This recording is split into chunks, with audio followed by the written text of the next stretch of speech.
Қайырлы күн. Бүгін сіздерге бризоль тағамының жасалу жолымен бөлісетін боламын. Күнделікті қайталана берген тағамды жасап жалықсаңыз, міндетті түрде осы менің рецептім бойынша жасап көруге кеңес беремін.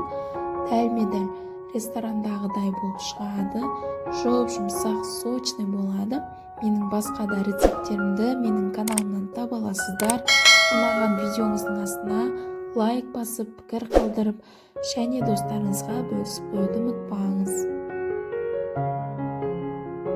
Өзімізге қажет мөлшердегі фаршымызды алып, үстіне тұз, бұрышымызды салып, жақсылап, іртігі қалмайтындай етіп, біркелкі болғанша араластырып алатын боламыз. Толық құрамы төменде описание бөлімінде жазылған.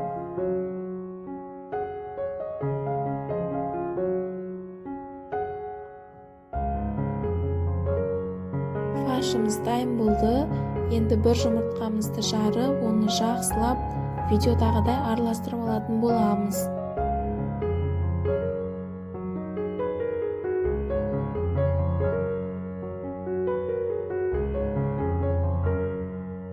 Дайын болған жұмыртқамыздың үстіне 2 ас қасық фаршымызды салып, біркелкі болғанша араластыратын боламыз.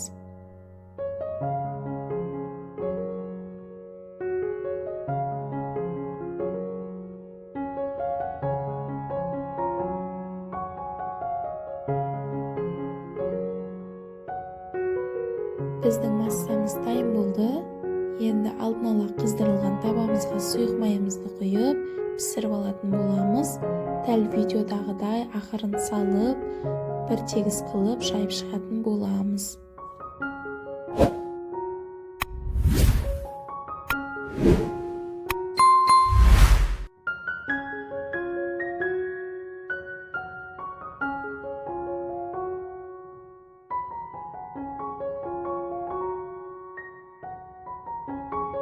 Тегіс қылып жайып шыққан соң, бетін жауып 1-2 минутқа қалдыратын боламыз.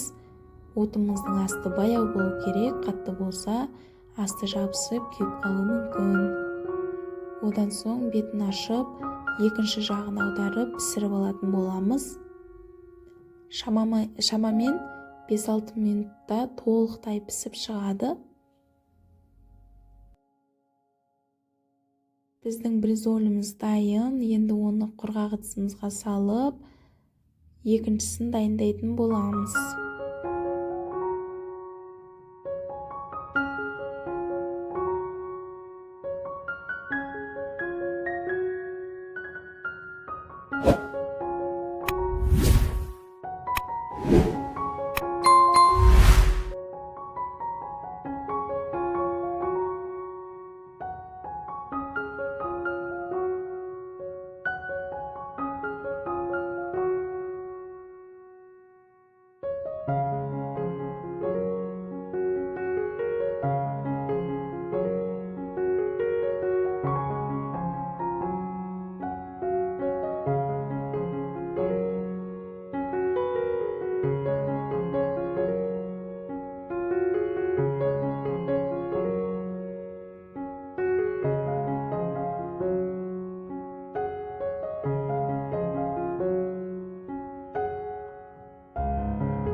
Енді күріштен гарнир жасаймыз.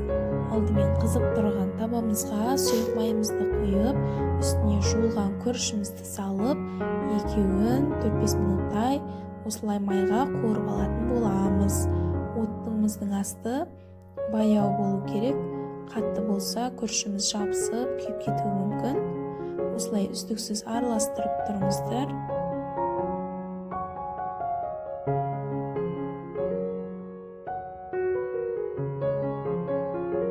Енді үстіне қайнаған суымызды құйып, күрішімізді жақсылап араластырып алатын боламыз.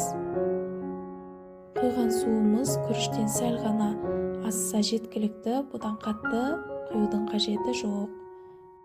Енді бризолімізді дайындайтын боламыз. Ол үшін жақсылап жуылған помидорымызды алып, қажет емес жерін кесіп, осылай видеодағы шқалап турайтын боламыз.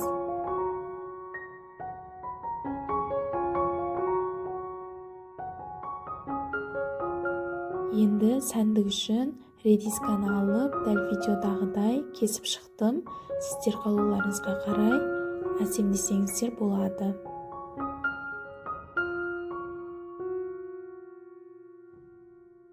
Біздің күрішіміз баяу отта 30 минут шамасында толықтай пісіп шықты. Піскен соң міндетті түрде осылай араластырып, оттың астын өшіріп, бетін жауып, қайтадан қойып қойыңыздар. Одан соң бризольдің соусын дайындаймыз. Үкіштен өткізілген чесногымызға осылай қажет мөлшерде майонезімізді салып, жақсылап араластырып аламыз. Енді осы соусымызды бризоліміздің үстіне қажет мөлшерде жағып шығатын боламыз.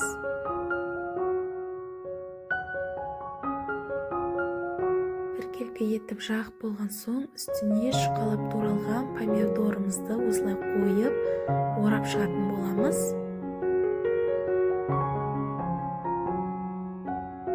Біздің бризоліміз дайын. Енді келесісінде дәл осылай қайталап жасап шығатын боламыз.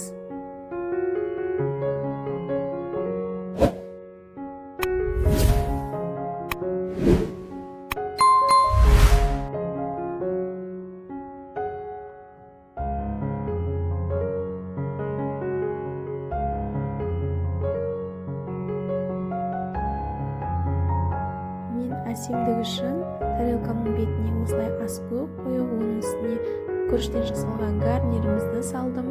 Ақырында бризолімізді осылай орналастырып шықтым. Және сіздер өздеріңіздің қалауларыңыз бойынша әсемдеп шықсаңыздар болады. Мен осылай жасадым.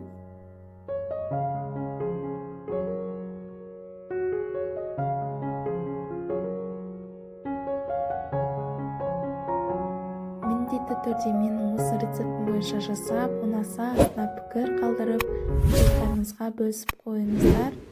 Және маған пікір беруді ұмытпаңыз. Ас болсын.